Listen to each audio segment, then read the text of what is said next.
Salvete amici!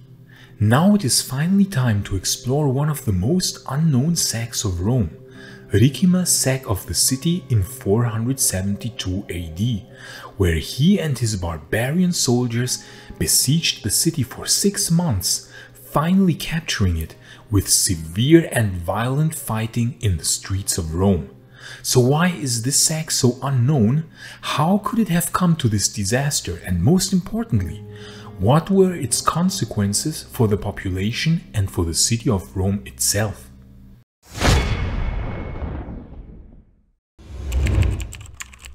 If you search on the internet or here on YouTube for the term sack of Rome, you will find a lot of results for Alarich's famous sack of Rome in 410 AD, the first sack of Rome in 800 years under the incapable emperor Honorius.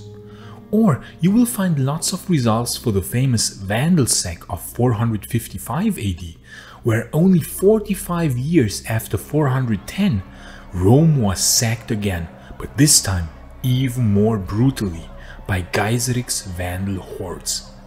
We have already talked about these two sacks in previous videos and have analyzed their severity, for example in this video here. However, there was another sack in the 5th century that is being overlooked and forgotten, so much so that you will not find one single video on YouTube about this sack. And that is of course something, dear friends of late Roman history, that we have to change. I am talking about the sack of 472 AD, when Ricimer, the Magister Militum of the Western Roman Empire, sacked Rome itself. Now you might ask yourself, how is this even possible? How can the highest ranking general of the Western Roman Empire sack the capital of that same empire? Because make no mistake, Rome had in the last years of the Western Roman Empire become the capital of the empire once again. Another thing that is being overlooked very often, something which we of course are going to talk about in a future video. The Magister Militum of the Western Roman Empire sacking the capital city would be akin to the highest ranking general of the United States besieging and sacking the capital Washington, D.C. This is actually the level of insanity that we are talking about here, just to give you an idea about the craziness and chaos of the last years of the Western Roman Empire. How could it have come to such a disaster? After the death of the Western Roman Emperor Valentinian III, a quite weak and incapable emperor, grandson of Theodosius, nephew of the incapable and weak emperor Honorius, the Western Roman Empire was in turmoil. Valentinian III had killed the able Western Magister Militum, the highest ranking general Flavius Aetius, with his own hands in 454 AD. A really quite stupid and evil deed that created a power vacuum in the West. Valentinian then was murdered by loyalists of Aetius out of revenge. Now in Aetius's army, two figures had climbed the military ranks, the later Emperor Maiorian, Julius Valerius Maiorianus, to whom I dedicate this channel, and another one called Flavius Ricimer. The latter, Ricimer, would prove to be as ruthless a military leader as one can imagine. We have talked in great detail about his deeds that were to the very detriment of the Western Roman Empire in the very first video on this channel here. Therefore, I do not want to go too much into detail again on Ricimer's evil deeds. But let me just recapitulate his rise quickly. Ricimer was made Magister Militum of the Western Roman Empire, the highest rank of the Western field armies, in 456 AD by the Western Roman Emperor Avitus. Together with his then still friend Maiorian, he overthrew the Emperor Avitus in 457, who then died, possibly killed by Ricimer, or supporters of Maiorian, or by Ricimer and Maiorian both, or having died fleeing back to his native Gaul. The exact circumstances of Avitus' death are shrouded in mystery and shall be explored in a future video. After Avitus, Maiorian rose to the Western throne in 457 AD, and he proved to be quite the unexpected hero in those dark times. Of course, the rise and fall of Maiorian shall be explored in great depth in a trilogy on this channel, which shall be the most in-depth and detailed account on the rise and fall of Maiorian, which you will be able to find on YouTube. You have my word on that. But Maiorian was betrayed in a most brutal way. First, his fleet that was to reconquer Africa was set on fire by traitors in 460 AD, paid off by the Vandals. Then, on his way back to Italy, he was brutally backstabbed by Ricimer in 461, who turned out not to be a friend of Maiorian at all. The saying, "If you have friends like these, you don't need enemies," cannot be more accurate than in this sad instance where the great Maiorianus was killed in the most evil fashion by the treacherous Ricimer. After Maiorian, Ricimer put a puppet emperor onto the throne called Libius Severus in 461. It is thought that Ricimer was not satisfied with him and had him poisoned only a few years later in 465, although this cannot be 100% proven. After Libius Severus then, we would see another good emperor rise to the throne in form of Procopius Anthemius. He was sent by the Eastern Roman Emperor Leo to claim the Western throne, but the relationship between Anthemius and Ricimer was not so good from the beginning. Anthemius had the full support of the Eastern Roman Empire, and thus Ricimer did not have the power to move against Anthemius, yet.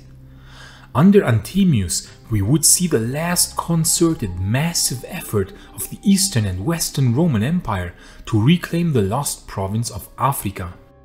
In one of the largest amphibious operations of antiquity, the two Roman empires tried to reconquer the province of Africa with an enormous fleet of 1,100 ships.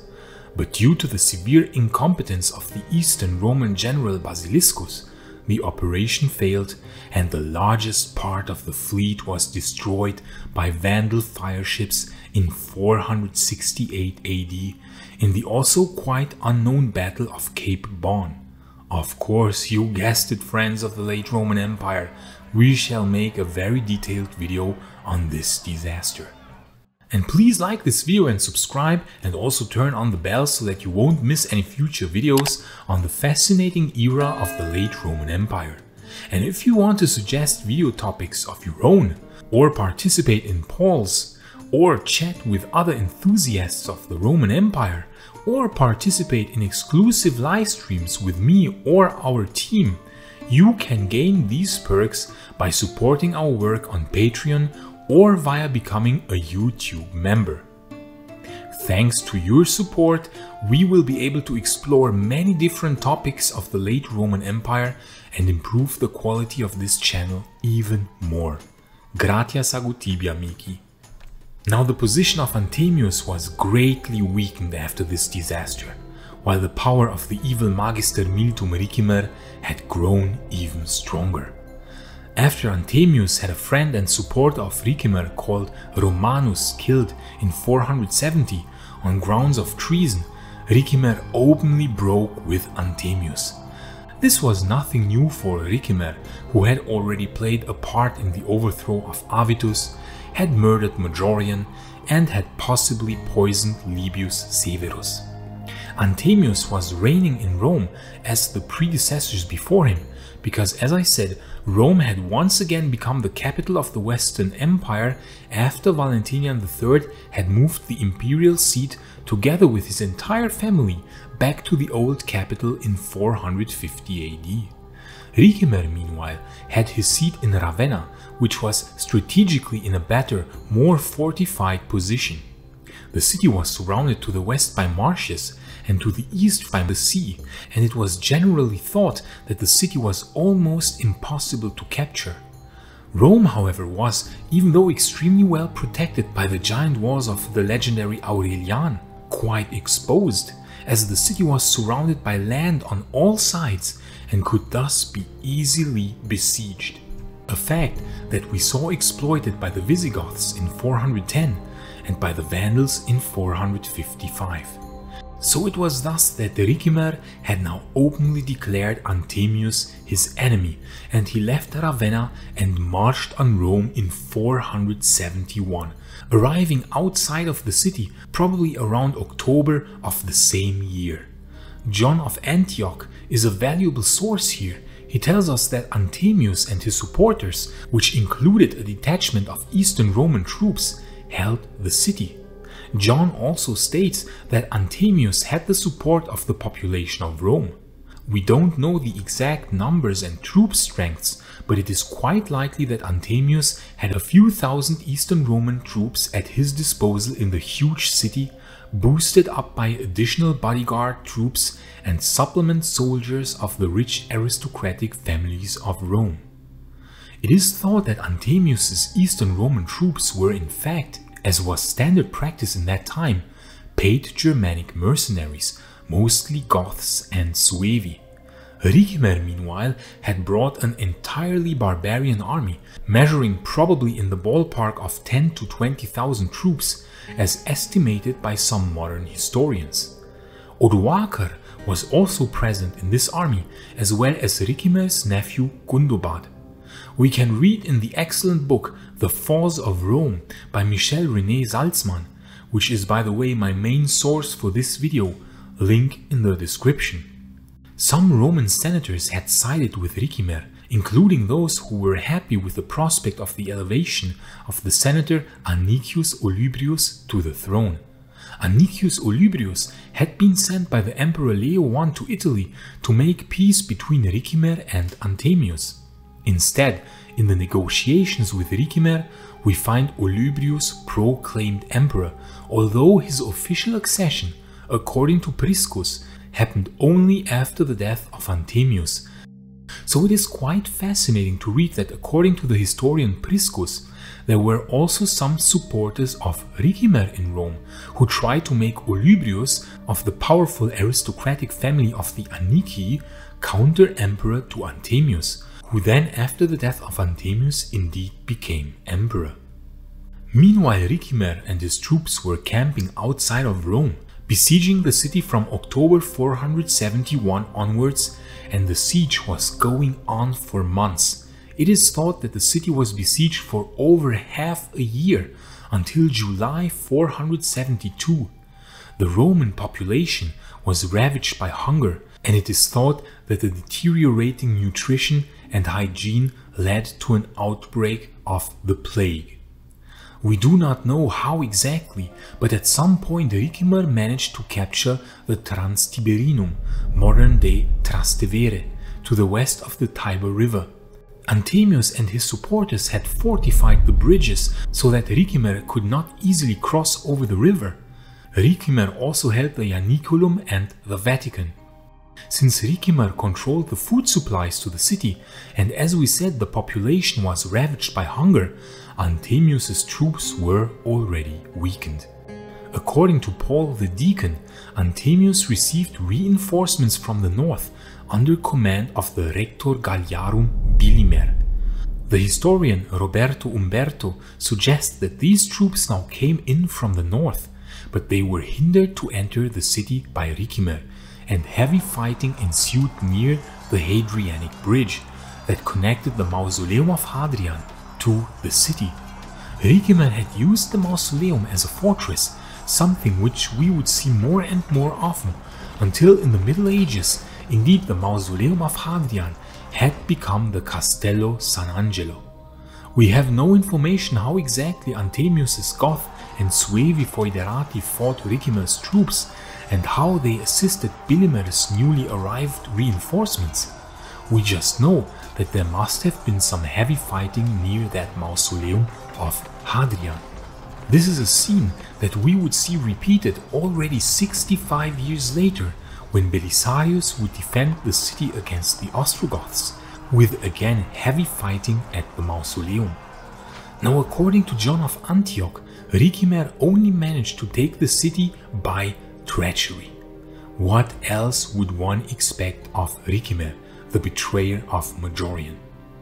The treachery remains unspecified, but maybe Ricimer managed to bribe some or more soldiers from Anthemius' Eastern Roman foederati troops. Someone must have opened the gates, and Ricimer's barbarians poured into the city, all the while fighting with Anthemius' troops throughout the entire city. Heavy street fighting must have gone on, with fighting for every street, every forum. The losses must have been very high, especially on Anthemius' side, since his soldiers were severely weakened by malnutrition, as we said, and might also have had the numerical disadvantage. Lastly, Anthemius and his troops retreated to the palace on the Palatine Hill, where they had fortified themselves, but to no avail. Bilimer, having apparently lost himself, was not able to help Anthemius, and thus was Anthemius overcome by Ricimer's troops sometime in July 472, after the city had been brutally besieged for over half a year. Anthemius fled the palace and tried to hide in the church of Saint Chrysogonus in the Transtiberinum, modern-day Trastevere. But he was discovered by Gundobad, a general of Ricimer's army, and beheaded in that very church, a brutal and sacrilegious way to end an emperor's life, even for that dark and brutal time. Thus had passed Anthemius, the last hope for salvation of the Western Roman Empire, in a gruesome way, by the treachery and endless greed of Ricimer. So how could Ricimer, the general of the Western Roman Empire, sack the capital? Well, we talked extensively about Ricimer's evil character in the first video, but in addition to that, Ricimer was of Germanic descent, and very often these Germanic generals did not really feel a strong allegiance to the Roman Empire. In fact, some suggest that Ricimer had tried to already abolish the institution of Roman emperor altogether, something which Odoacer would do only a few years later. So Ricimer was not really sympathetic to the plight of the regular Roman population. But what is fascinating is that quite likely this most unknown of the three sacks of Rome in the 5th century could have been the most brutal for the population and for the fabric of the city of Rome itself. The Visigothic sack had very damaging effects onto the population, also through hunger and plague, but the damage to the city was quite limited, as we have discussed in previous videos, especially in this one here. The Visigoths only looted the city for 3 days. Then in 455, the Vandals did, for example, tear down the roof of the temple of Jupiter Optimus Maximus on the Capitoline Hill, but apart from that, not too much damage had been recorded. But they thoroughly plundered the city of most of its riches for 14 days. However, contrary to the first two sacks, the sack of 472 AD now, Ricimer's sack must have been even more devastating to the fabric of the city itself, and a lot of damage was probably done to the buildings and the grand monuments of antiquity, as there was intense fighting throughout the entire city. Cassiodorus wrote that there was a terrible devastation of the city, and Paul the Deacon wrote, "Not only was Rome devastated by the hunger and disease which afflicted it in this time, but it was also gravely ravaged, except regions in which Ricimer was with his own men. All the rest of the city was devastated by the greed of the looters." So the regions that were not devastated were the Transtiberinum, where, as we said, Ricimer had his troops, then also the Ianiculum and the Vatican. But all other parts of the city, so the great majority, was possibly gravely damaged. Also, Ricimer's barbarian hordes must also have plundered the city in addition to just damaging it.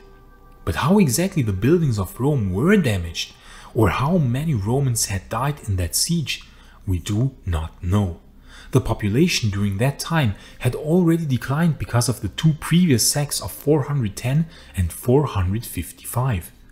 Many Romans had bitterly understood that staying in Rome had become too dangerous, Rightly so, as we saw, and had left the old Rome for the new Rome, the city of Constantinople in the east.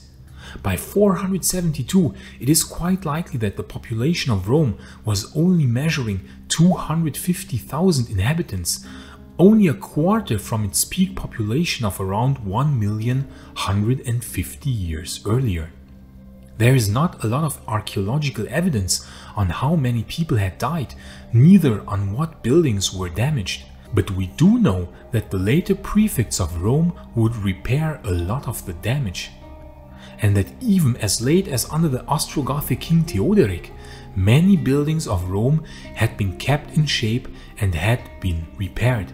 For example, we know that the imperial palace on the Palatine Hill had been repaired by orders of Theoderic, paid for by the wine tax. Other buildings had been repaired as well, for example the Colosseum, the Amphitheatrum Flavium, that had been damaged in an earthquake in 484 AD.